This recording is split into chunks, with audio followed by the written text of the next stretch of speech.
అంటే ఈ లేడీకి పిల్లలు ఎవరు లేరా? పిల్లలు ఎవరు లేనట్టుంది. ఓకే. ఇంకా చాలా తతంగాలు బయటకు వస్తున్నాయి. ఒకరు కాదు, ఇంకో వేరే వాళ్ళని పెళ్లి చేసుకుంది, ఇంకేదో అన్ని వీడియోలు బయటకు వస్తున్నాయి. అంటే నేను మాట్లాడేదంటే ఆమె చెప్పిన విషయాలనే తీసుకొని మనం మాట్లాడుకుంటున్నాం. ఓకే. ఆమె నోటి నుంచి వచ్చిన మాటలే మనం తీసుకొని మాట్లాడుతున్నాం. ఇంకా సరే బయట వీడియోస్ ట్రోల్ అవుతున్నాయి, ఇంకా వేరే వేరే అంశాలు చాలా చాలా చాలా చాలా వస్తున్నాయి. ఈమె లేడీ డానా అని చెప్పేసి, ఈమె పోలీసు వాళ్ళని కూడా మ్యాన్ప్లేట్ చేస్తుంది. పోలీసు వాళ్ళకు కూడా ఒకవేళ పెద్ద పెద్ద ఆఫీసర్లను కూడా ఈమె ట్రాన్స్ఫర్ చేసేంత శక్తి ఉన్నది. వైఎస్ఆర్సీపీలో కీలక పాత్ర పోషించింది. మంత్రులతోని, తర్వాత ఎమ్మెల్యేలతోని, వైఎస్ఆర్సీపీలో ఉన్న అందరితోని తను చనువుగా ఉంటుంది. హనీ ట్రాప్ చేస్తుంది, డబ్బులు సంపాదిస్తుంది, లేడీ డాన్, ఇట్లా చాలా ట్రోల్ అవుతున్నాయి. అవి వాస్తవాలు ఎంత ఏందనేది ఇక ఆమెకు తెలిసి ఉండాలి. వాస్తవాలు బయటకు వచ్చినప్పుడు మనం కూడా మాట్లాడుకుందాం, రుజువులు బయటకు వచ్చినప్పుడు. అయితే అట్లా October 2కి వెళ్ళి ప్రపోజల్ చేసింది. ప్రపోజల్ చేసిన తర్వాత పెరోల్ మీద బయటకు వస్తాడని చెప్పేసి పెరోల్ మీద బయటికి తీసుకొచ్చారు.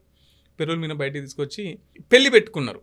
ఎప్పుడు పెళ్లి పెట్టుకున్నారంటే 13 తారీఖు నాడు పెళ్ళి అయ్యేది ఉండే. కానీ ఆయన రిలీజ్ అయింది 4 తారీఖు నాడు, ఆగస్టు 4 తారీఖు నాడు పెరోల్ మీద బయటకు వచ్చాడు. బయటకు వచ్చిన తర్వాత ఆగస్టు 13 తారీఖు నాడు వివాహం. కానీ ఆగస్టు 12కే మళ్ళీ మీ పెరోల్ క్యాన్సిల్ అయిందని చెప్పేసి ఇద్దరు సిఐలు వచ్చి మళ్ళీ అరెస్ట్ చేసుకొని తీసుకొని పోయిరంట. ఇద్దరు సిఐలు వచ్చి ఒక రోజు ముందు రేపు తెల్లారితే పెళ్ళి. ఇంకా ఎంత కొంత చాలా డిస్టర్బెన్స్ ఉంటుందిగా. పెళ్ళి అతనికి పెళ్లి కాలే. అతని మీద చాలా చోట్ల రౌడీ షీటర్ ఓపెన్ చేసి ఉన్నదట, మర్డర్ కేసెస్ ఉన్నాయంట అతని పైన. అట్లా ఆయనకేం పెళ్లి కాలే. ఇంట్లో ఒప్పుకున్నారట, వాళ్ళ ఇంట్లో చెప్పారట, వీళ్ళ ఇంట్లో చెప్పారట, ఇంట్లో కలిసి ఒప్పుకున్నారట, ఇంట్లో అందరితో మాట్లాడుకున్నారు, పెళ్లి పెట్టుకున్నారు, పెళ్లి పత్రికలు కూడా కొట్టించుకున్నారు, అందరికి పంచుకున్నారు. 13 తారీఖు నాడు పెళ్ళి, 12 తారీఖు నాడు పెరోల్ క్యాన్సిల్ అయింది. అయితే గత ప్రభుత్వం ఉన్నప్పుడు 51 జీవో ప్రకారం కొంతమంది 15 ఆగస్టుకి రిలీజ్ చేస్తారు. కానీ ఈయన రిలీజ్ అయ్యే మూమెంట్కే 71 జీవో తీసుకొచ్చినట్ట. 71 జీవో ప్రకారం ఇతను ఎలిజిబుల్ కాదు బయటికి రావడానికి.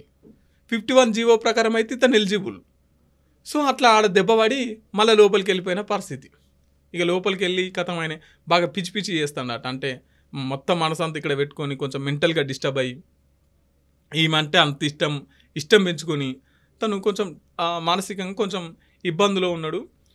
అయితే ఇక్కడ మనం మాట్లాడుకోవాల్సిన అంశం ఏంటంటే, అతనికి చెయ్యికి దెబ్బ తాకింది, ఏదో వస్తుంటే తాకింది, స్కూటర్ గుద్దింది, ఏదో ఏదో ఏదో ఏదో రకాలుగా వస్తుండ్రు.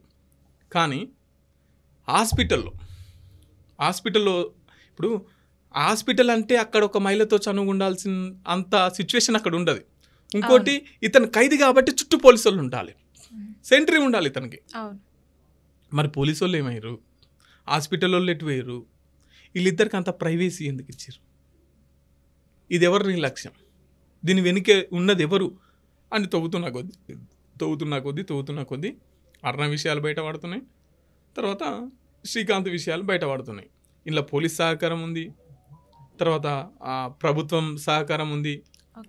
అంటే ఒక మహిళ, అంటే ఏ పరంగా ఒక మహిళ ఎందులో మేము లేమనకుండా ఒక ప్రభుత్వాన్ని అజ్జేయగలుగుతుంది, పోలీసు యంత్రాంగాన్ని అజ్జేయగలుగుతుంది, ఖైదులో ఉన్న వ్యక్తితోని ఇది చేస్తుంది. ఇప్పుడు చేయికి ఆయనకు దెబ్బ తాకితే ఈమె యాంటిమెంట్ పెట్టాలి, పోనీ హెల్ప్ చేస్తుంది అనుకున్నా, పోనీ కొంచెం మానవతా దృక్పథంతో మనం కూడా ఆలోచించినా కూడా దెబ్బ ఆయనకు తాకింది కాబట్టి ఆయనకు యాంటిమెంట్ పెట్టాలి.